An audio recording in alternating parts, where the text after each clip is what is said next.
Ei, pessoal, espero que continuem aí firmes no confinamento, apesar da dificuldade que é e do tédio às vezes, né, de ficar em casa por longos períodos, que não estejam esquecendo de higienizar as mãos, tá bom? O objetivo desse vídeo de hoje é a gente falar um pouquinho sobre o conteúdo do capítulo 7, que aborda aí, então, qual a função das principais organelas que a gente consegue observar aí na célula animal. Capítulo 6, a gente abordou o quê? A importância da membrana plasmática, suas funções, o citoplasma. Brevemente, a gente viu aí o processo de diferenciação celular, que permite aí que as nossas células adquiram formas e funções específicas de acordo, né, com o tecido ao qual elas vão fazer parte aí do nosso organismo. Aqui eu tentei reproduzir um esqueminha simples, semelhante aqui o da apostila de vocês, esse esqueminha de célula. Enumerei as principais organelas e a gente vai falar passo a passo, resumidamente, para tentar facilitar aí a assimilação de vocês. A primeira estrutura que a gente vai falar, número 1, é representada pelo núcleo. O núcleo é o centro de controle de todas as atividades celulares, através do nosso material genético. Então, a gente tem genes que vão determinar, né, a ocorrência de reações e de todo o nosso metabolismo. Então, o núcleo ele vai ser responsável pelo controle das atividades celulares.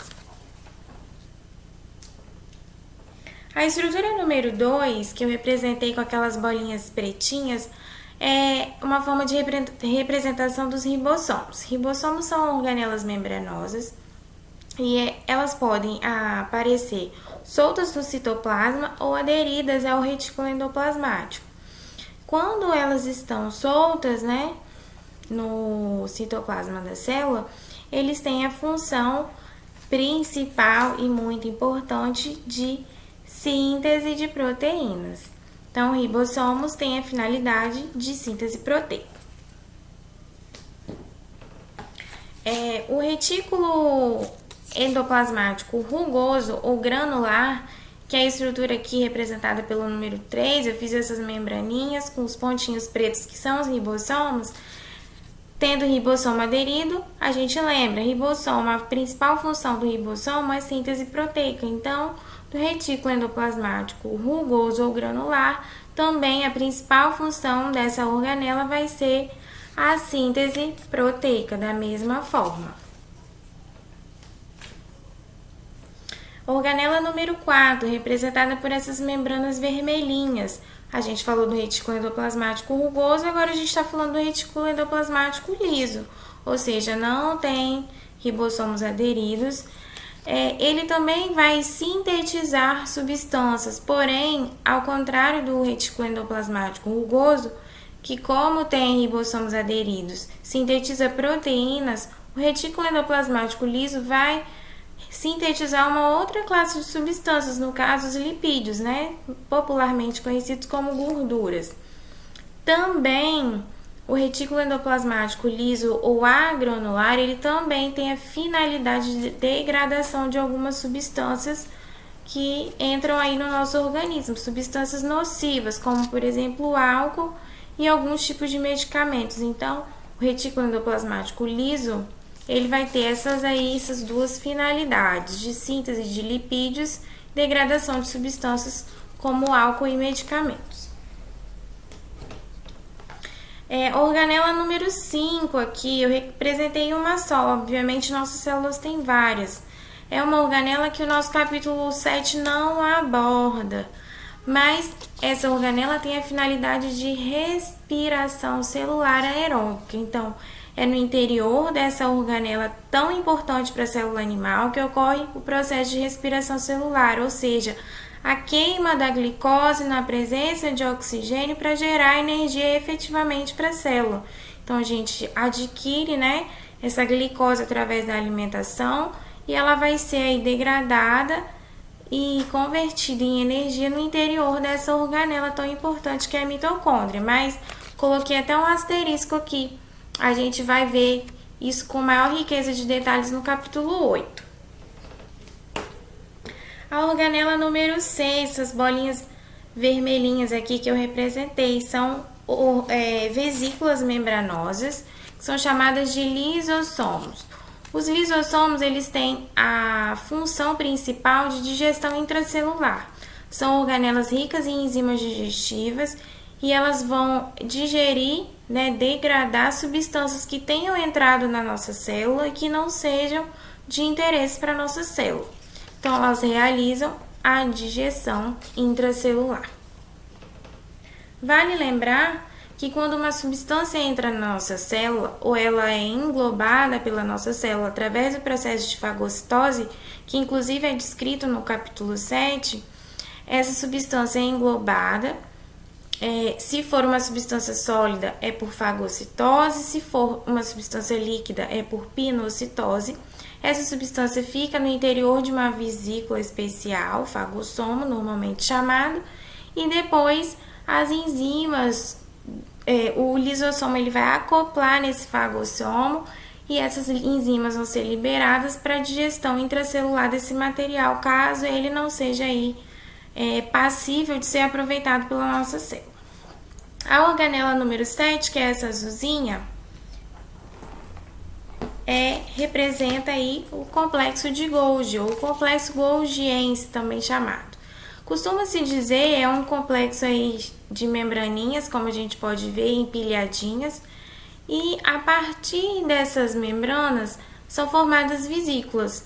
Então, todas as substâncias que são produzidas, tanto no retículo endoplasmático rugoso quanto no retículo endoplasmático liso, elas são encaminhadas ao complexo golgiense, são empacotadas em vesículas pequenas, que vão ser aí depois exportadas para o meio externo para chegarem aí a outras células ou a outros locais do nosso organismo onde efetivamente vão atuar. Então, a gente costuma dizer resumidamente que o complexo de Golgi, ou golgiense, tem a finalidade de empacotamento e exportação de substâncias, através da formação dessas pequenas vesículas. A organela número 8, que eu enumerei ele duas, são organelas que o capítulo 7 aborda, porém não fala de forma muito elaborada sobre essa organela. São os centríolos. Normalmente os centríolos estão presentes na célula animal na quantidade de 2 realmente, e elas são organelas aí responsáveis que atuam muito fortemente no processo de divisão celular. Os centríolos, eles também são responsáveis pela formação de especializações da membrana, que são os cílios e os flagelos, que a gente viu aí no capítulo 6. Então, os centríolos, eles têm uma dupla função: participar da divisão celular e também a formação dos cílios e flagelos. Para finalizar, a organela número 9, que eu representei por umas bolinhas azuis, são também organelas membranosas, são chamadas de peroxomos. Assim como os lisossomos, eles têm a função de quê? De degradação, de digestão de algum tipo de substância. No caso dos peroxomos, eles têm a função de degradar um tipo especial de substâncias. Peroxomos são responsáveis pela degradação da água oxigenada, que é resultante de alguns processos do nosso metabolismo. E a água oxigenada, ela é um produto extremamente tóxico para o nosso organismo. Então, ele tem que ser degradado para não chegar na nossa circulação. E essa degradação é realizada através da enzima catalase, que está presente aí no interior dos peroxomos. E os peroxomos também atuam na degradação do álcool. E o álcool é também uma substância tóxica para o nosso organismo. A observação de peroxomos em grande quantidade no organismo humano é vista principalmente no fígado.